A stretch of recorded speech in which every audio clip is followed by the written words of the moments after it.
Hello, listeners, and welcome to the latest episode of the AdQuick MAdvertising Podcast, a podcast that explores the intersection of content, creativity, culture, all of the things that you care about. Today, we have a special guest. We have Alex Greifeld. She is a consultant. She is an OG marketer, has worked with brands large and small. She has a great newsletter called No Best Practices, which we're going to get into more. Alex, welcome to the show. Thanks for having me. I'm excited to be here. Awesome. And I think the simplest way to get started is I love your newsletter name, No Best Practices. You tackle a lot of rules, quote unquote, that are, taken for granted or perhaps meant to be broken. Do you want to tell us the story of what inspired you to start it and sort of the theses with what you're doing? Yeah. So in my first marketing career, my boss always used to ask for best practices whenever we'd talk to an agency or a vendor. And I always thought that was like smart and that was the way that you should be doing things. And then I kind of progressed through my career and I wound up in situations where the marketing best practices didn't explain what was going on, didn't solve the problem, and in some situations actually made the problem worse. So when I started to write, I didn't start publishing a newsletter. I started writing mostly to like organize my thoughts. And when I decided to publish it, I'm like, okay, no best practices. Like this is a headline that sums up everything I'm trying to do. I love that. And I've also found a lot of but we've always done it this way perspectives from a lot of not just marketers, from HR, from sales, from pretty much everything else at this point. Thanks to the internet, kind of a lot of the work that we do has just been blown up. And there's like so many different ways to get to the end result. And there might be better ways than what teams are considering. Yeah, absolutely. And I think it's not even as much we've always done it this way. Like what I've encountered more is we don't know how to do it any other way. And there's too much technical debt or like operational lift or reskilling that needs to happen to do things a different way. Yeah, that was going to be the next question I wrote down is like, what are some of the most harmful best practices that you've seen? You started to get into it. I think your comment about technical debt is great. It's like a lot of times, like you could just fully remove the system and replace it, right? But everyone just gets stuck in, what they were doing. Yeah. So I come from the e-commerce digital marketing world. And when I started writing, I feel like this has changed a lot actually. And the whole, at least the communities that I work with have become a lot more educated on these topics. I don't know if you could say the same for industry at large, but the big one that I was seeing was managing digital marketing spend based on last click ROAS. And when you're doing that, it's going to bias lower funnel tactics. And if you follow those signals for long enough, you'll stop bringing in new customers. And not only that, like it biases promotionality. So you'll walk into a brand who's been managing things based on last click ROAS and like their customer acquisition has plateaued or started to shrink, and they're only acquiring customers when they're on sale. And then they wake up one day and they're not able to sell at full price anymore. And they're like, well, what's going on? So that was like the big one that started it all, I think. And so you also advocate for marketers to be more adaptable, which I think is great. Do you have any comments or just suggestions on how like a team does balance flexibility with the need to actually measure consistent results and sort of balance those two things? Yeah, I mean, it's kind of like there's a time and a place for certain focuses or certain frameworks of thinking about marketing. Every brand needs a stable cash flow engine, a predictable stable cash flow engine. So you need to be able to forecast your inventory needs to some extent. And that's where digital marketing and targeting in-market audiences is really powerful. Like if you're starting a brand from zero and you don't have venture funding and you don't have, a huge pot of money in the bank, you need to get to the business to a place where you're bringing in cash. You're bringing cash in the door in a predictable way. There is a definite ceiling on that approach, but you can't forgo it entirely if you need to make money. So that's kind of its own set of concerns. And then as you're looking to grow the brand even bigger, you have to start thinking about taking kind of like strategic moonshots or expanding that purview strategically. And what becomes challenging then is that if brands do get really good at marketing to that in-market audience, if they get really good at Facebook, they get really good at Google, there's a different skill set that it's like what got you here won't get you there. There's like a different skill set and way of thinking about things that you have to adopt to break out of that plateau and get yourself from the place where you're just capturing in-market demand to actually generating your own demand. Yeah, I think that's also really true in the startup world where you kind of have one type of really scrappy marketer at the beginning. And like if you had only a marketer that had only done really big brand work, they're going to be the wrong marketer to get like your first 10, 100,000 customers. They're kind of the one you bring in when there's already the engine running and you need to scale up. And I think really great marketers actually kind of know how to flip the switch and flip the series of tactics that they need to implement at like the company size and sort of the company and team maturity. And I think that's a hard thing I think it's really hard for marketers who have only worked in like super scrappy D2C or super scrappy SaaS startups. And then other marketers who've only worked at like, a Procter & Gamble or a Google. And I think it's kind of rare to get people who can think in terms of both worlds and do those things both, really well.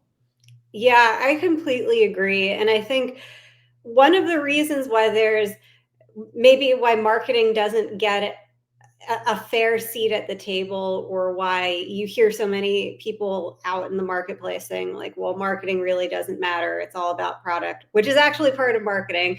But I think one of the reasons behind that is because in a lot of organizations, especially the larger ones, you're never really validating what marketing is doing. It's kind of like the brand might be on an upswing. The brand might have generational awareness.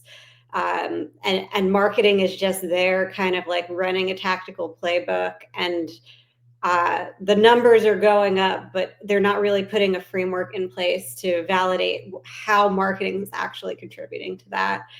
Because there's no reason. It's like, it's a great way, like marketing for a huge, desirable, globally recognized brand is just like a great way to burnish your career. There's almost nothing you can do in that role to screw it up.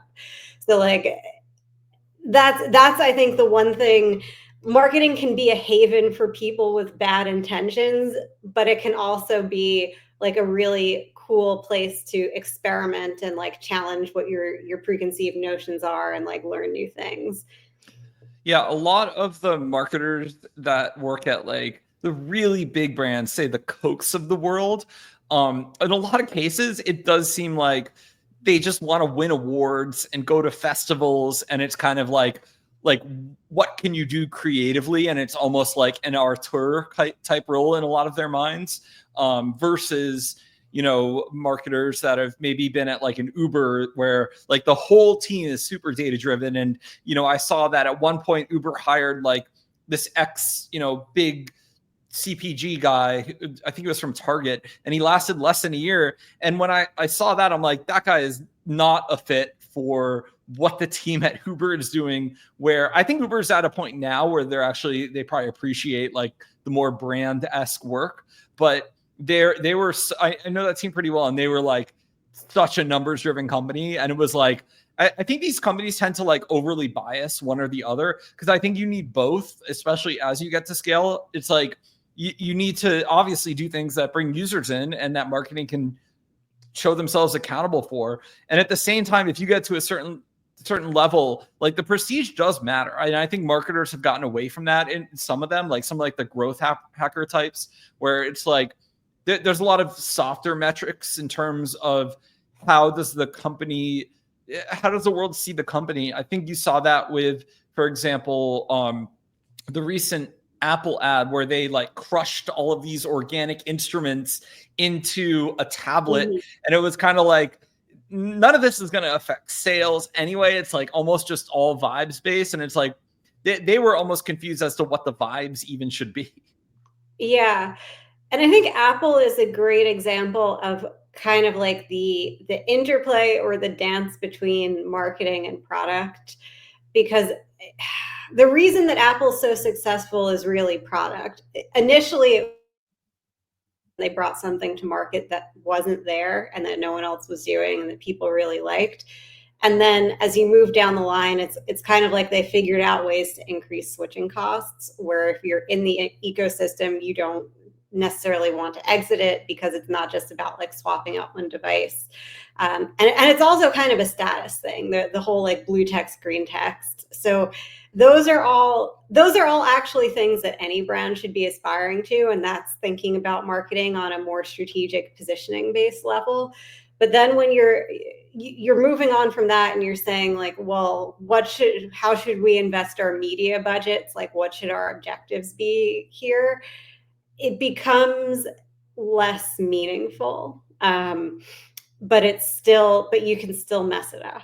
Like you can still change people's minds in a negative direction, I think.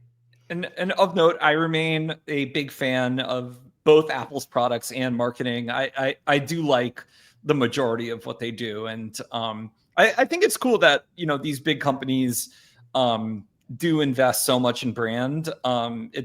They don't have to do that. And I actually think a lot of the things that they do, there's probably zero ROI tagged to it today, and they understand. And that's another reason a lot of these companies stay big, is when they do these big investments in creative, it helps keep them in the zeitgeist as, part of a larger tapestry of things.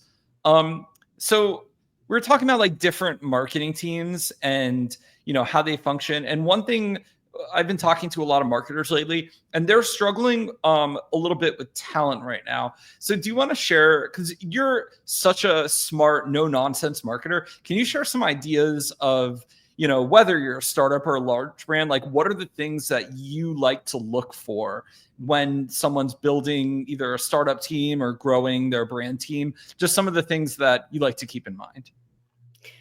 Yeah, I think that's it's a question with a million different answers, but I think some general rules of thumb: you have to know enough about the role you're hiring for to not get ripped off. Like the same way you need to know enough about your car to not get ripped off by the mechanic. Because what I've just seen this repeatedly, and I work with a lot of fashion brands, so I think it may be the founders tend to be creative driven, and they're the least likely to have any prior knowledge of this performance marketing kind of stuff. But you'll get a brand that's, it's getting tons of press coverage, it's absolutely killing it in wholesale, and their DTC business is like just doing nothing because they hired the wrong person to manage paid media. And so that's not a mistake that you want to make. You want to learn enough to make good decisions. Yeah, I agree with that. And I think in terms of from the talent side of the trade, I think you have the best experience when you work for a CMO or even a CEO that really gets what you do and gets marketing. So you were talking about, when a startup is growing really fast, like no one's really crediting marketing because it's like part of this wider thing. But at the same time, if you have a leadership team that is kind of either run a marketing team before or just been in the weeds enough, like even building their own small project that they had to market, I think it's like pretty apparent, at least for me, as part of my team, like who's doing great work and who isn't. And it's almost like you can tell without looking at a dashboard, because you see the work that they ship, and like there's never a case that someone shipping work that is going to where they're shipping great work and like the dashboard looks like totally terrible. Like you can kind of see these things as you see the work shipped. I kind of don't think anyone is going to be running really great looking campaigns that are tight that don't do anything. Like you can almost already tell, even if the attribution isn't perfect. Yeah, I think it kind of brings up another point, which is that marketing plays a different role in different consumer categories and different businesses. So like if you think about a supplement company or a beauty company, that's marketing is basically like doing the heavy lifting there. If you think about something like Louis Vuitton or Gucci, marketing is important, but it's more about shepherding the brand and kind of protecting it and maintaining its status level, and merchandising and product development and design is really what's doing the heavy lifting. So, and then you could take that even further to the digital slash, I guess you could say, traditional marketing divide, where if it's a DTC brand, obviously digital is going to be more important. If it's something like a Coke or Pepsi, where the media mix is a lot more diverse and there's a lot more strategic complexity there, then maybe more of like a classic storytelling marketer is going to be more important. So it's like, from your perspective, as you're shaping your career, you want to try to slot yourself into a company where your whatever you do really well, or whatever your interest area is going to be appreciated, because not doing that is really a recipe for frustration. And then from the brand side, you want to make sure that you're hiring people who do have those actual skill sets that you're looking for, and not just get blinded by like a big name on a resume. Totally. So this is a topic you'll have opinions on because you work with a lot of fashion brands, and I'm curious, you can kind of take this whatever direction you want. So like post-selection, we're having this big conversation about like celebrities and like celebrities in marketing, which I always think is a fun topic. And I kind of think like celebrities, they matter for certain things. So if like you're a professional sports player and you endorse like a piece of equipment in that category, that celebrity endorsement makes so much sense. Like I definitely want like Tiger Woods golf club or whatever, right? But I think like marketers have gotten so far away from this, and they're just like, oh, like, some celebrity the CMO likes, they should sponsor us. And to me, it just like makes no sense. And that hasn't made sense in a while. So do you want to talk about like just the state of celebrity marketing and even influencer marketing, and maybe how brands can do better and get away from, necessarily having to have movie stars sell things? Yeah.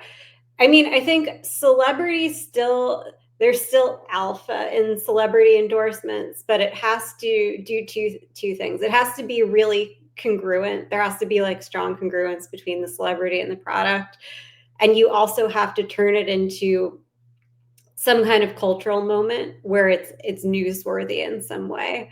So like two examples I used to work at Tapestry, which is the holding company for Coach Kate Spade and Stuart Weitzman. They did a lot of celebrity endorsements. They did J-Lo for Coach. That was like a slam dunk, because a lot of the core customer for Coach really loves J-Lo.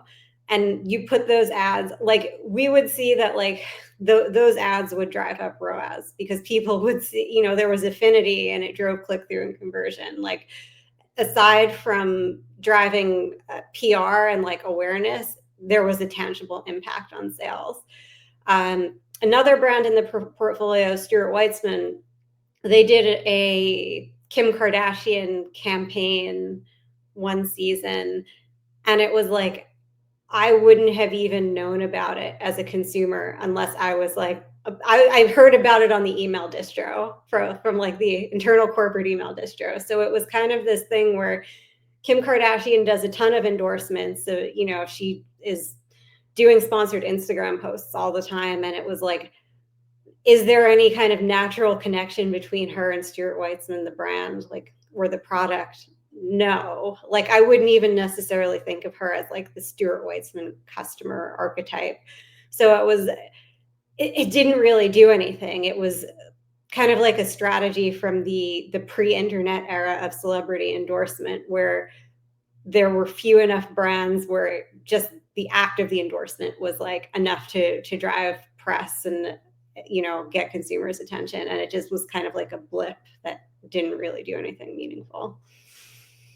Yeah, I'm also really bullish on, and I've remained bullish on this since like 2006 when I was still in consulting and getting my product in the hands of normal people, like not influencers like the Kardashians, just like normal people with internet accounts that are like, have like 100 plus followers, and getting them to try something. And like those endorsements are super authentic, and it like doesn't cost you any money.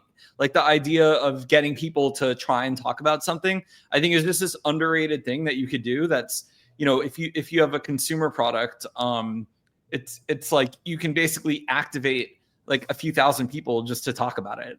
And like with the amount that some companies spend on ads, like I'm like, it's such a stupid, simple tactic, but I think like more brands need to do this again. This is how I was helping brands like when like social media was just picking up steam. And I don't do this anymore because I don't work in consumer and I haven't in a while, but it's just like sampling and getting people to talk about you is like stupid simple. I don't know why more companies don't do this. Yeah, I've had clients who have done that, and they have a whole process where then they reach out to the people who post about it and ask if they can use the content in advertising. And it can make some really high performing ads on Meta. But you have to be like, if you're a brand that's trying to cultivate some kind of air of exclusivity, you kind of can't do it that way. Oh, it doesn't work for the fashion stuff. The purple team sent me a purple mattress. As I guess I'm an influencer. I'm not really, but I took a photo of my dog on the bed, and they're still using it in an ad. And they said that picture has sold like so many mattresses for them, which is really funny. And Did I they love give it. you any kind of additional compensation or free product? No, they gave me a free mattress, and I still get DMs on Twitter and LinkedIn asking if I like the mattress. I do, full disclosure. And so I just think it's fun. I'm sure I've sold them like $300,000 worth of product from them sending me one $3,000 mattress. So it's a good tactic. Yeah, I mean, I agree. If it's a good fit for your brand, it's worth doing. I still want Porsche to send me a car, and I'll see if I can chill them. Yeah, well, you have a track record now of being a high performing influencer. I mean, I still don't know why people listen to me on things, but I guess like, I don't know. They're really good at marketing because they knew, I guess there's like a cycle with mattress sales, and they like knew it was a good time. I actually know I was moving, so that's how they targeted me. And I'm friends with one of the marketers there, so they knew, but it's a great tactic if you can figure it out. So I guess this is another good question. Since we're talking about growth marketing. Do you have any views on growth versus retention? Do you think that now that we're kind of in a post-ZERP world and like all these companies don't have infinite venture bucks, that we're going to see marketers also focus on retention? Because I feel like every single marketing blog, not yours, but like others, it's just growth, growth, growth. And we never talk about retention.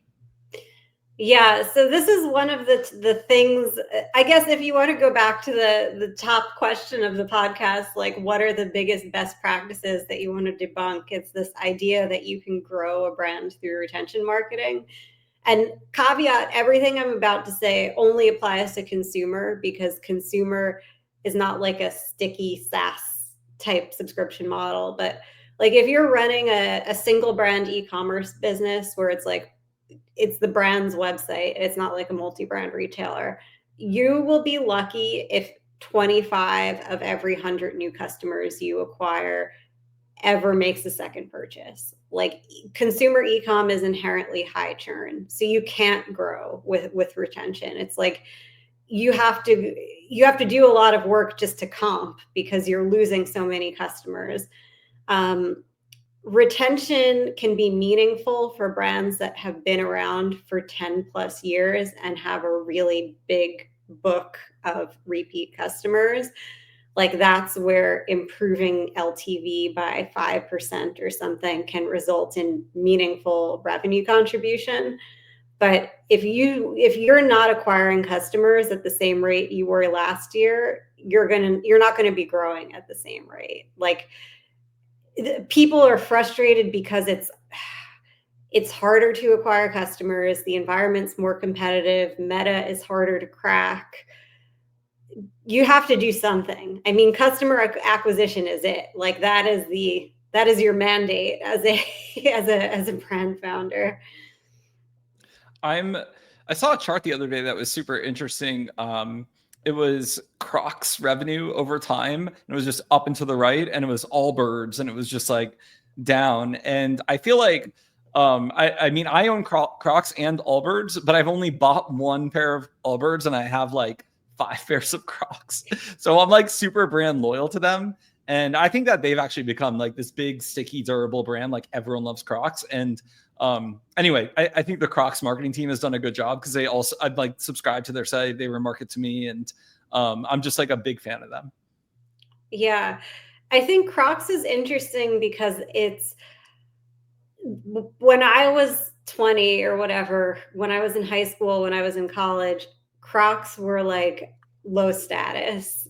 Like, it was the sign that you've given up. It was for people who took cruises. And I mean, cruises have rebranded since then too, but like, it's completely changed. It's like kids, they're the cool shoe. I kind of mentally file Crocs and Lululemon in the same bucket, because like, I think they're both, to me, comfort. And I understand Lululemon is probably perceived higher status than Crocs, but like, I don't even mentally break it down like that as like just a man who buys fashion. I'm just like, oh, it's comfortable. I want to own more of this. Yeah. Yeah. I mean, I like, back then, like back in my early 20s, you could not catch me in a pair of Crocs. Now I would consider it. I've just never really had the reason to buy it.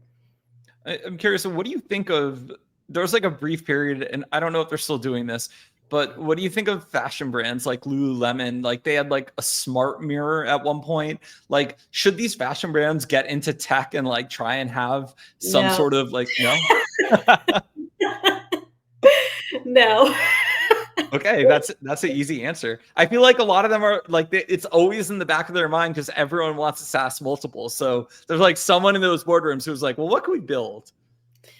Yeah, I mean, the thing with that, it's like, even if you're not getting into tech, and this actually kind of tracks back to the question of how do we hire marketers? When you're talking about these highly technical disciplines, you're competing against industry sectors that have like superior funding and superior cash flow and superior social prestige in most cases. I mean, for fashion brands, sometimes that's not true. Like, I think Glossier probably could have poached people from Google at the top, because that was like a real prestigious brand. But you're just playing a game you can't win. So like, you focus on what you're good at. Like, over invest on what you're good at and where you can compete. And honestly, like, the tech stuff becomes a red herring.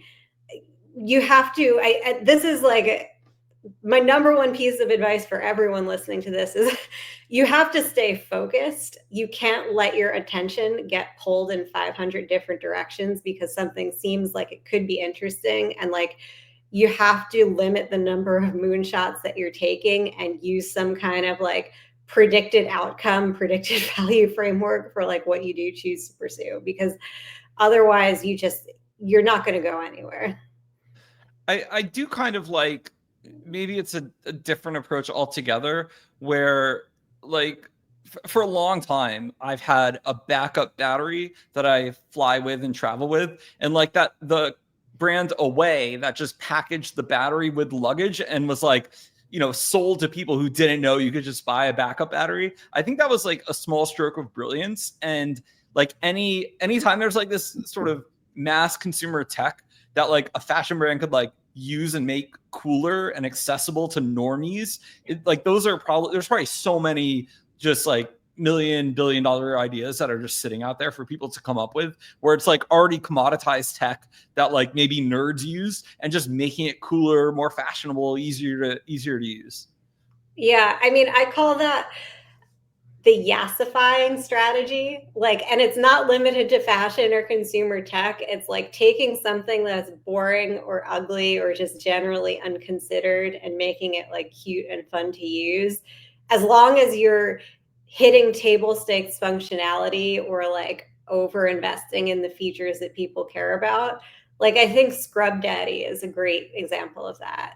I'm trying to think about others. I know that there Band-Aids, like there are these like cute Band-Aids now that they make that are like gradient colors, things like that. That can still work because at the end of the day, as long as you're not wildly more expensive than what the business as usual, people prefer something that's fun to use.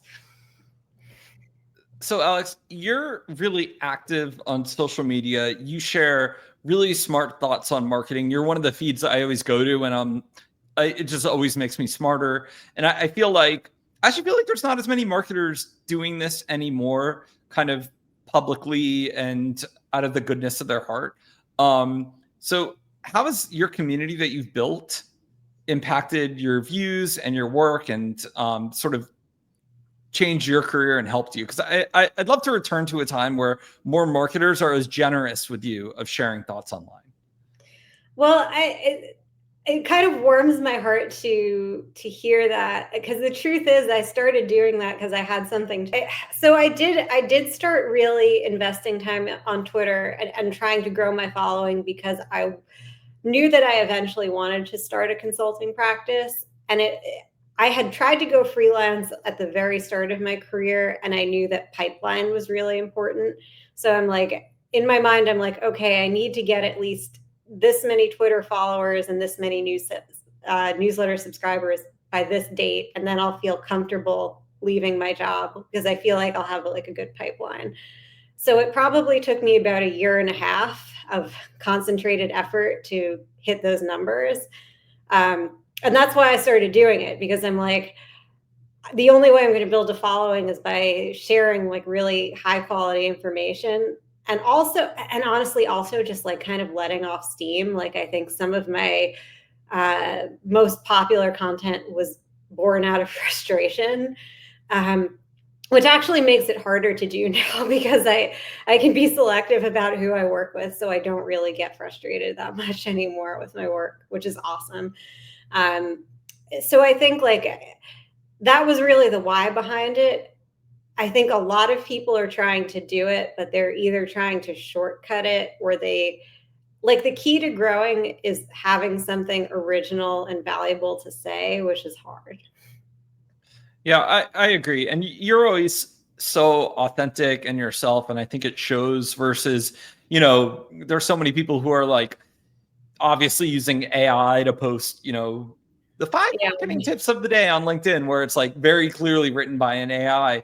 And I don't, not only is it not useful, it's just not genuine. And I think if you're just yourself, it's just going to help attract people that are more like you and will want to work with you. And you don't have to always have like, the most insane growth hacks, quote unquote. I think you just need to be, earnest with the world. And like, there's just, especially as more AI inculcates everything, like the more you're a human, it's just like so much upside, just so much upside. Yeah.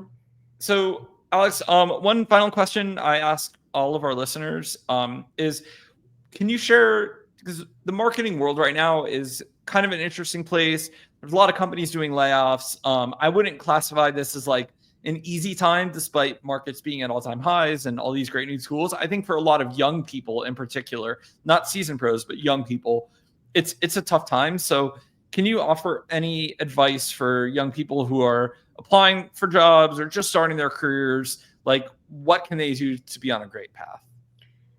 So if you do the same things everyone else is doing, you're going to get the same results everyone else is getting. And that's not just something I say to people looking for career advice. It's something I say to my clients too.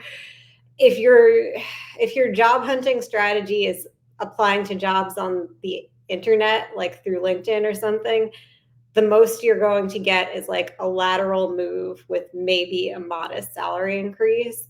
if you want career progression, you have to do networking. Like you just have, and what really stinks and is the unfortunate reality is you have to start before you're in a position where it seems like you're obviously looking for a job. Like you can start in college and like you can go through your alumni network, but you just need to reach out to basically pick 10 companies you want to work for and reach out to as many people on relevant teams as possible for coffee chats. And like, do not make the chat about getting a job or like hacking the interview process. Make it about genuine curiosity about what the person did in their career path. I mean, it's almost like doing the Twitter networking strategy in real life. And then it's like a numbers game where you get to the point where it's like, okay, you're looking for the job.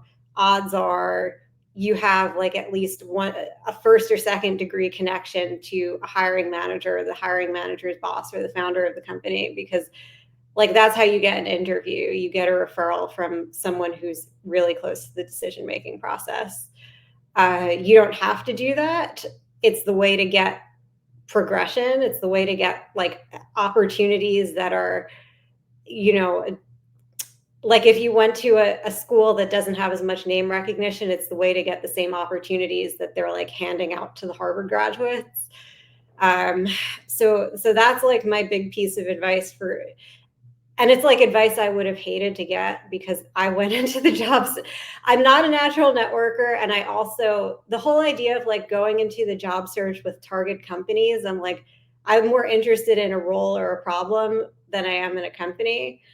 So I guess my piece of advice for people who are like me listening to this is post stuff on social media, like figure out what your medium is and, go on X, go on Substack, go start posting smart content and like attracting people to you with that.